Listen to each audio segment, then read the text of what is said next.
Alhamdulillah tadi. Mulut memang Alhamdulillah. Tapi Alhamdulillah seronok kat Allah beri ke? Seronok aku dah boleh pergi haji. Seronok aku dia. Rasa wujudan aku ke? Rasa Allah yang bagi wujud? Rasa aku boleh pergi haji ke? Rasa Allah bagi nikmat aku boleh pergi haji? Ya. Sempurna tak? Apa jadinya? Ujub tak? Ujub apa hasil?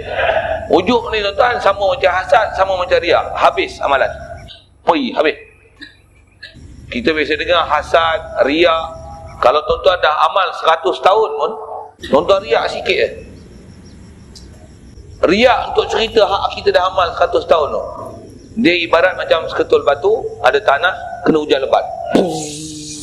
Apa tinggal atas batu? Fatarakahu solda. Tinggal batu licin ni, tak ada apa-apa atas batu tuan-tuan. Tu amalan kita. 100 tahun tuan-tuan.